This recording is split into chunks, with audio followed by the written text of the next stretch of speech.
Okay, and they called them the deacons of defense. They never knew, the authorities never knew how many deacons it was. There was reports that it was as few as 25 of them throughout the whole country. And they had the whole U.S. government shook, okay? Because nobody knew how many it was, because they did what Huey said. They never put on uniforms, they never isolated themselves, they never did none of that. They taught the people, and they felt that the people was going to bring about a revolution.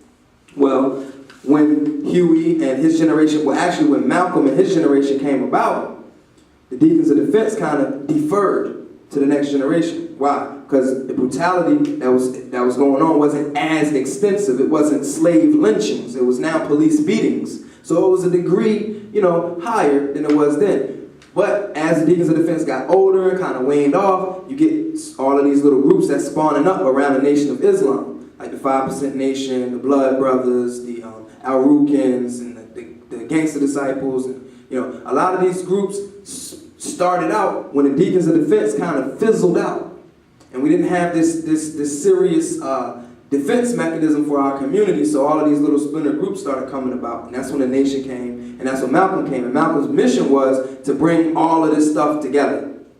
Okay, that was his major mission. This is right when he got took out. His major mission was to bring all of these groups together and to take our struggle to the level of human rights, from the level of civil rights to human rights, take it from a domestic to a global scale, which meant going to the United Nations and charging the United States for crimes against his country.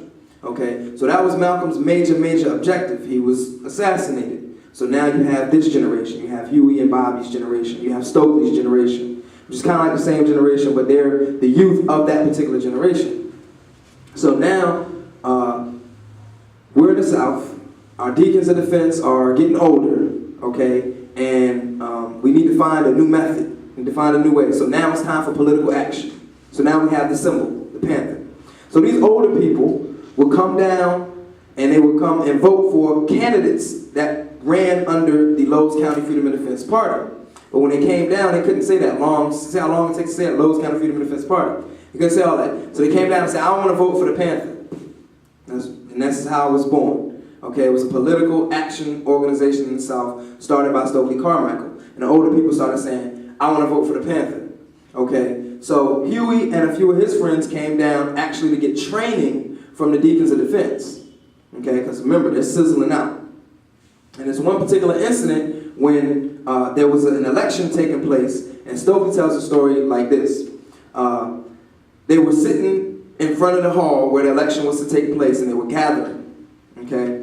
Now, the authorities, the local authorities had told the people that, listen, you're not going to have this election. You're not going to even run black candidates next to white candidates in this state. It's not going to happen. Okay? So they had threatened them with violence. So the date that they had got together to form this voting party or whatever, they got together this particular day, and the streets were lined with police. So, with guns drawn. So the sheriff comes over to Stokely Carmichael as he's sitting, he's talking to a couple of Panthers, and what Stokely said was the authorities were so shook they had no idea how many Deacons of Defense there was. And the problem is they didn't wear uniforms. And they were World War II veterans, so a lot of them were older. So it was a whole mix, a slew of people, young people, old people, anybody. You had no idea who the deacons were. And nobody acted in a military manner. They didn't post themselves up in particular positions or nothing like that. So the sheriff came over to Stokely and he said, listen, I told you this is not going to happen. He said, I thought you boys was going to bring reinforcements. He said, you're going to get yourselves hurt if y'all open them doors. So Stokely told the sheriff, I tell you what, pig, you get the first shot. That's it. The first shot. And that was the first election to take place in Lowe's County without any violence whatsoever. They said it was 2 Deacons of Defense there, actual deacons, and the whole joke on the whole spot, you know. But that's how they did it, you know. So Huey was one of those people that was down there, that was kind of, you know, witnessing this thing. And so Huey, after he went back to Oakland and he started doing his work with his Student Nonviolent Coordinating Committee, the SNCC, where, by the way, before he became a Panther, he was influential in starting the first Black History course in Merritt College, in that college where the SNCC was held. But he went, being his political activist self already, He went back to Merritt College and he got to thinking, and he called Stokely, and Stokely tells in his autobiography that Huey called him and he asked him if they could form a group, a political party up there, and call themselves the Black Panthers. And Stokely told Huey that the Panther belonged to the people. And he explained to him a lot of the stories like the one I just shared with y'all about the Deacons of Defense and about how they inherited the revolution from Gabriel Prosser and Nat Turner and the Stono Rebellion and the Haitian Revolution, which we're going to talk about the global struggle for human rights in lesson 7. We're going to talk about Stono Rebellion, Gabriel Prosser, the Haitian Revolution, Denmark VC, Amistad, all of that.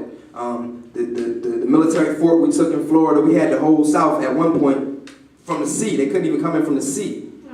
Slaves.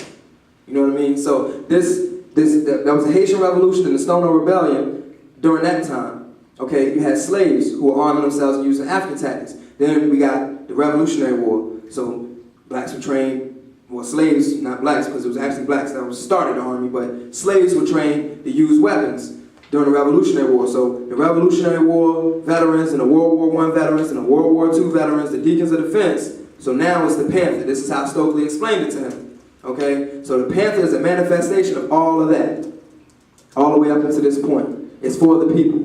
It's something that it's not a particular group, a particular name, a particular ideology. The Panther represents the nature of the people. And this is when he explained the famous quote that you find on our website in a few places. The nature of a Panther is that he never attacks. It's that except that he's backed into a corner, and then he steps up to wipe out that aggressor wholly and absolutely. And he said this is the attitude of the people. And this is why the Panther is the perfect symbol for the people. Okay? What up? What was the name of that city? Lowndes County. Lowdes, Lowndes County. Louisiana? I forget what state it's in. Okay, thank you. If you could look that up for me, that would be good too. So now we're to the point where we have political networks. We have a political party in the South that's named themselves Lowndes County Freedom and Defense Party that uses the symbol of the Panther. We have the commonplace people saying, I'm voting for the Panther, the Panther, the Panther. So the name, the Panther, is kind of coming up in the black liberation struggle in general. Okay? Again, it belongs to the people. Now, how did the Panther become exclusive to Huey's group, and how did it get this horrible, horrible reputation that's associated with the most honorable Dr. Huey Percy Newton? Well, what happened was, again, remember, everything is inherited. This is all connected. The entire struggle. This represents years and years, hundreds of years of struggle. This don't just represent Huey. We love Huey. He's our inspiration. But it don't just represent Huey.